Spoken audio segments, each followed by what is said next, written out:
Ya, pemirsa, memasuki atau tinggal menghitung jam lagi lah untuk bisa memasuki tahun yang baru di 2025.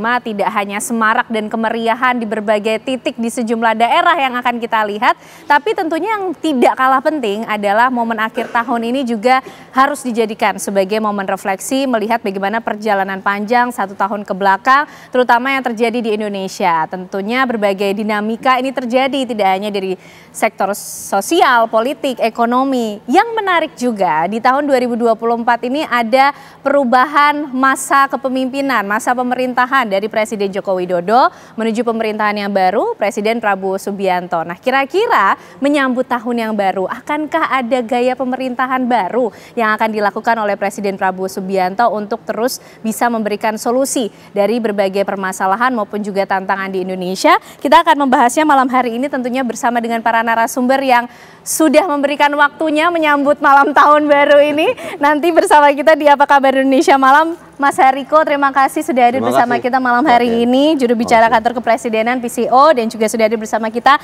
Kang Acep Iwan Saidi, pakar semiotika dari ITB, dan juga bergabung bersama kita Kang Cecep Hidayat, dosen politik Universitas Indonesia. Sehat semuanya ya, Bapak-bapak, terima kasih atas waktunya. Sebelum nanti kita menyambut tahun yang baru, tapi yang menarik juga nih Mas Hariko, pas sekali tadi kita memulai malam hari ini dengan pengumuman dari Presiden Prabowo Subianto soal kenaikan PPN menjadi 12% yang resmi berlangsung besok ya, tinggal menghitung jam ya. Tapi hanya untuk barang dan jasa mewah. Ini mewah, tentu pertimbangannya apa saja sih Mas? Karena kan ini kan kebijakan pajak yang sudah dilakukan sesuai dengan konstitusi ya, Undang-Undang Nomor 7 Tahun 2021. Gimana Mas Hariko? Iya, terima kasih Mbak Kenane, kemudian senior saya Kang Cecep sama Kang Aep ya. Ais ya. Selamat tahun baru untuk seluruh masyarakat Indonesia. Jadi kado tahun baru dari presiden kita adalah PPN 12% hanya untuk barang dan jasa yang mewah. Presiden kita sangat tegas, konsisten. Sejak awal beliau sudah mengatakan PPN, kenaikan PPN dari 11 ke 12 atau 1% ini untuk barang dan jasa yang mewah. Presiden kita sangat memahami, sehingga selama 2 bulan Pak Prabowo menjabat ini kan banyak kebijakan-kebijakan yang memang beliau peruntukkan agar masyarakat ini merasakan uang negara, kan begitu.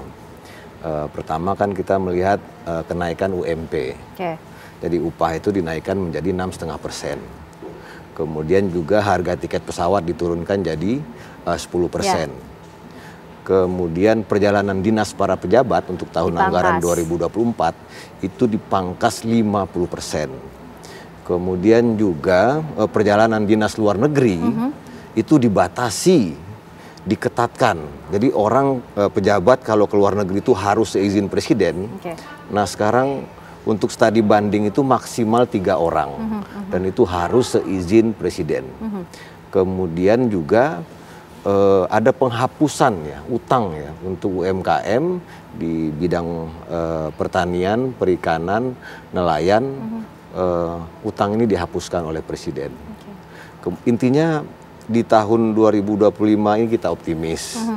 Nah ada satu survei dari Ipsos ya. Ipsos ini lembaga riset dari Prancis. Nah, mereka tuh survei lebih kurang 23.000 orang di 33 negara. Hasilnya Indonesia ini masyarakatnya, di antara masyarakat dunia ini, Indonesia menempati posisi yang pertama sebagai negara yang paling optimis menyambut tahun 2025. Nah kita memang lihat modal kita kan sangat besar nih. Salah satu modal yang dilakukan oleh Pak Prabowo adalah merajut persatuan ini. Jadi Presiden Prabowo sangat memahami ya bahwa kita ini ada 1.340 suku bangsa, kita ada 718 bahasa daerah ya. Kemudian kita ini juga ada 178 ya kelompok aliran kepercayaan. Bahkan Presiden Prabowo sendiri kemarin mengatakan saya adalah contoh dari keluarga Pancasila.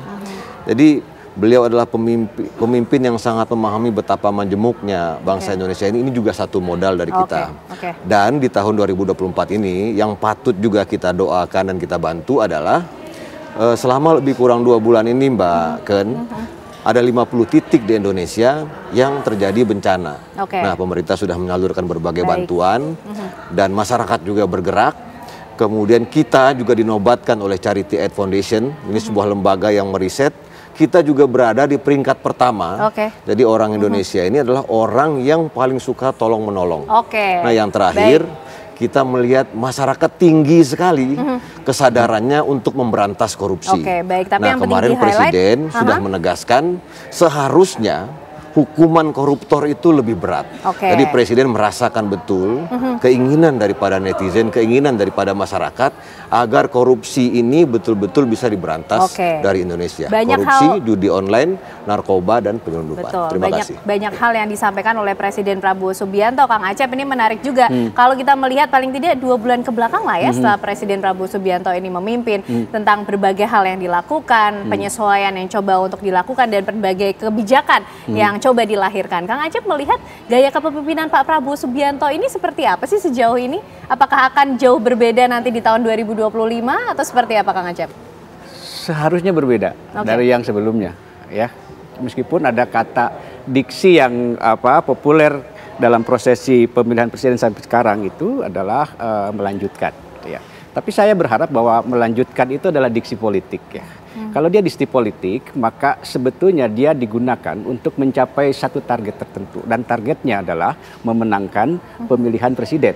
Dan itu sudah lewat. Sudah lewat. Sudah menang ya. Betul. Maksud saya artinya diksi itu tidak digunakan lagi. Gitu ya. Jadi tidak ada move on ke tujuan yang baru ya, Kang Acep, ya. Gitu ya.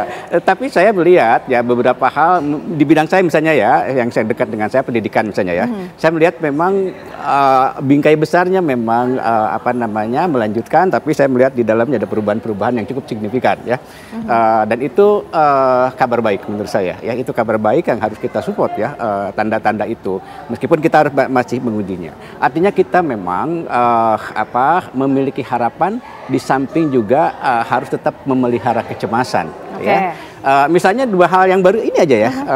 Satu hal pengumuman kenaikan pajak ya, PPN itu mencemaskan ya, dan itu harus dipelihara kecemasan itu supaya kita terus kritis. Karena misalnya 11% untuk barang mewah. Apa itu barang mewah? Definisi itu mesti jelas gitu ya. Itu yang diinginkan oleh masyarakat. Ya, turunan-turunannya. Itu satu. Kemudian yang kedua adalah bagaimana itu dikawal. Ya, pengalaman menunjukkan bahwa di tingkat atas kebijakan-kebijakan itu seolah-olah brilliant, tapi di pelaksanaannya itu repot ya. Itu menurut saya butuh pengawalan ya. Dan yang ketiga juga butuh komunikasi yang baik, terutama dalam masyarakat digital hari ini, supaya dia tidak menjadi blunder perbincangan yang kesana kemari, di mana semua orang bisa berbicara. Jadi menurut saya itu harus ini. Itu kecemasan. Di sisi lain kita juga punya harapan. Pada saat yang sama sebelumnya Pak Prabowo mengkritik, tadi dijelaskan Mas Hariko, tentang korupsi ya. Saya kira sepengetahuan saya baru sekarang nih ada presiden yang menyebut jumlah hukuman ya artinya 50 tahun itu ya. Itu kan real menurut saya. Ya, sejatinya apa yang disampaikan oleh presiden itu menjadi semacam sabda pandita ya. Jadi dia harus ini nih, nanti kita akan lihat nih bagaimana Jaksa Agung, bagaimana dia menyikapi kata-kata Pak Presiden ini ya. Dan itu sudah clear, sudah jelas ya.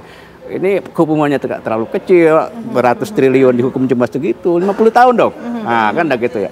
Nah, itu menurut saya itu adalah harapan yang harus dijaga dan kita harus support itu. Menurut saya dan begitu. Gaya kepemimpinan Pak Prabowo Subianto ini dalam 2 bulan terakhir terlihat seperti apa sih, Kang Acep, kalau di mata masyarakat sendiri melihatnya? Cukup tegaskah, konsen terhadap hal-hal seperti apa? Sejauh yang saya lihat sampai 2 bulan terakhir ini, saya melihat masih natural ya.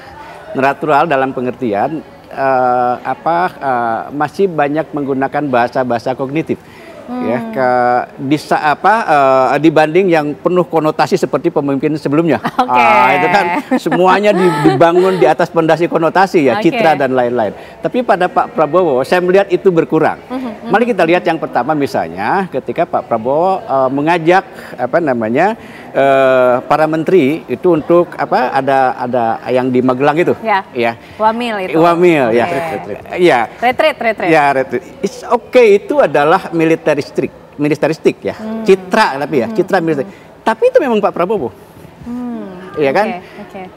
Beliau tidak membuat satu citra yang lain. ya aku ini gitu loh, ya. Nah, tapi nanti kita lihat, itu kan citra yang sedang dibangun ya. Mari kita lihat mungkin citra positifnya tentang kedisiplinan dan lain-lain, ya. Jadi mudah-mudahan itu hanya citra yang dibangun dan itu menunjukkan bahwa memang ya aku seorang militer. Karena aku harus membangun organisasiku dengan gayaku. Itu kan kejujuran menurut kritik jadi dari diri sendiri. Kritik dari berbagai pihak kan, banyak kan, tapi itu dihadapi. Nah, tapi kita Pak Prabowo sendiri mengatakan, aku ini baru 2 bulan kok. Nah, nanti kita lihat dalam 6 bulan, setahun, gitu. Menarik nih Kang Cecep, kita juga pengen tahu apakah akan ada banyak kejutan baru yang dilakukan oleh Presiden Prabowo Subianto ketika kita juga merefleksikan diri melihat tahun 2024 ini termasuk tahun politik yang luar biasa juga nih ya Kang Cecep, begitu banyak agenda politik yang terjadi, tapi dibahasnya nanti Kang Cecep, dijawabnya nanti usai jeda pemirsa, kami kembali untuk Anda.